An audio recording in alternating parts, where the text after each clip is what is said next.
जो ये कहानी नहीं सुनी हो तो आज सुन लो पूरी।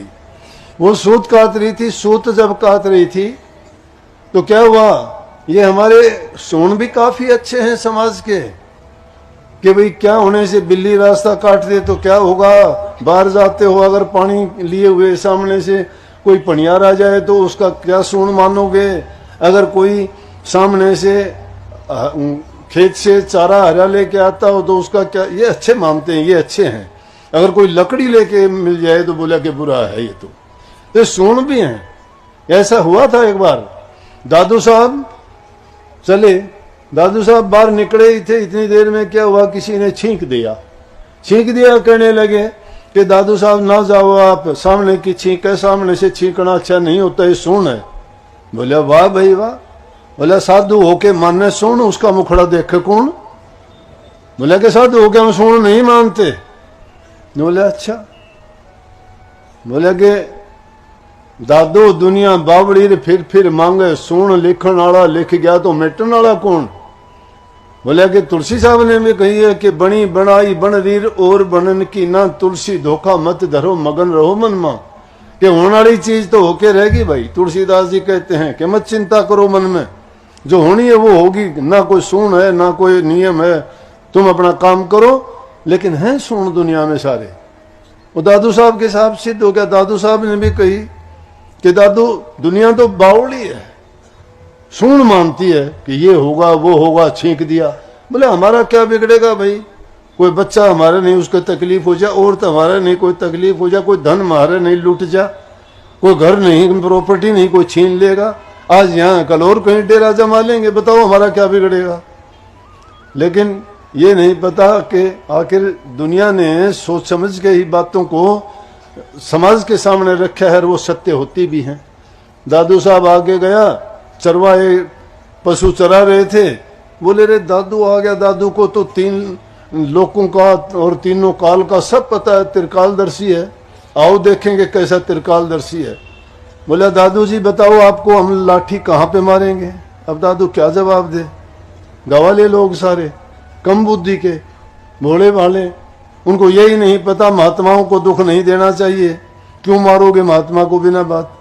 अब दादू साहब भी बोले कि इनसे भिड़ने में कोई फायदा नहीं है, अगर मैं कुछ कहूंगा ये कुछ कहेंगे तो और ज्यादा बात बिगड़ेगी, मैं एक हूं ये 4-5 हैं। दादू साहब नीची करके कहने लगे भाई मेरे पाँव पर मारोगे, तो उसके पीठ पे मारा। फिर बोले अब बता अगला कहाँ मारेंगे। बोले पीठ पे मारोगे तो पैरों पे मारा। पिट पिटा के छोड़ दिया दादू साहब को। दादू साहब कहने लगे भाई दादू दुनिया सत्य है सत्य वाह के सुन, मैं दुनिया की मानता तो मेरा टोपा खोसे कौन। मार पिटाई करके टोपी और खोस लेगे, बहुत अच्छी है टोपी दादू साहब की, ले जाओ, ये वो डेंगे जा दादू भाग यहां से। तो दादू साहब ने भी हम सुनों को माना, सुन होते हैं। तो वह लड़की सूत काट रही थी, सूत काटते काटते धागा टूट गया। अब कहते हैं कि धागा जब टूट जाए और वो जब तक धागा नहीं जुड़ जाता, बीच में आके कोई बोल दे तो अच्छा सुन नहीं होता। तो वो भाई उसका आवाज देता है, उसने आवाज भी पहचान ली कि भाई है। वो बोली नहीं कुछ भी कि धागा जोड़ रही थी, बिना जोड़े अगर बोल दे तो उसके भाई पर आफत आने वाली थी कि भाई के लिए बुरा सुन है, कि भाई मर जाएगा अगर ऐसा हुआ तो धागा टूटना बुरा है। तो वो धागा जोड़ने में लगी रही। तो धागा जोड़ते जोड़ते इतनी देर में 2-4 बार बोला। उसने सोचा बहन गुस्से में है, अब ये बात नहीं करेगी। अब सोचती है कि अब तक तो इन्होंने पूछ नहीं की, आज आया है मिलने के लिए। बेचारा मुंह लटका के वापस चल दिया, क्या करे। उसकी बहन का जब धागा जुड़ गया, भागी हुई गई और जाके कहने लगी कि भैया रुक।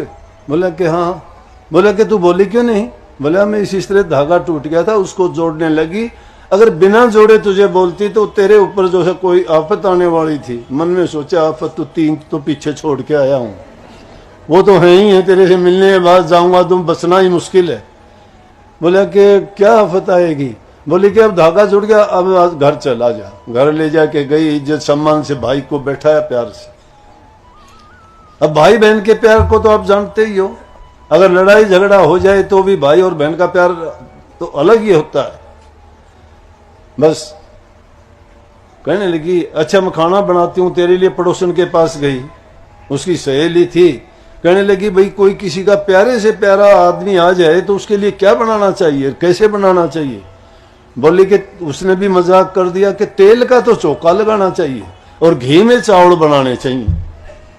अब रसोई में तेल का चौका लगा दिया बिना सूखे तो उसमें वो रसोई बना नहीं सकती, और चावल रंधे घी में रख दिए। वो नहीं, काफी देर तक नहीं रंधे। दूसरी सहेली के पास गए कि बहन क्या करूं, मैंने पूछा था, इसने तो ये बता दिया। बोली अरे पगली, तेल का चौका तो महीनों तक नहीं सूखता, इसने मजाक कर दिया। और घी में चावल नहीं बनते, पानी में चावल बना, और चौका जो है तुम पानी में ही लगा। उसने पानी में चौका लगाया, चावल पानी बना के भाई को खाना खिलाया।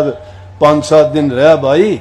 रहने के बाद जब वापस जाने लगा तो बहन ने उसके लिए लड्डू बनाए, और लड्डू बना के बांध दिए कि ये ले रास्ते में खा लेना। खाना उसको खिला दिया कि ये रास्ते में ठीक रहेंगे। हम भी आजकल करते हैं, सफर में जाते हैं ना तो काफी चीज अपने साथ बांध के लेके जाते कि रास्ते में क्या पता होटल में कैसा खाना मिलेगा, कहीं वो मिले या ना मिले, साथ लेके ही जाते हैं कुछ लोग। और जो कुछ नहीं लेके जाते, जो चटकारे लेने वाले हैं, उनका तो बात क्या है, वो तो कहीं भी खा लेंगे। तो उसने चला गया, लेकिन पीछे से उसने बच्चों को लड्डू देने के लिए दिए तो उनका रंग उसने देखा हरा रंग हो गया। वो देख के हैरान थी कि ये लड्डू मैंने गेहूं पीस के अच्छी तरह से और आटा सही था, ये हरे क्यों हुए। उसने जाके चक्की देखी तो चक्की में काला सांप पिसा हुआ था, उसका जहर उसमें मिल गया था।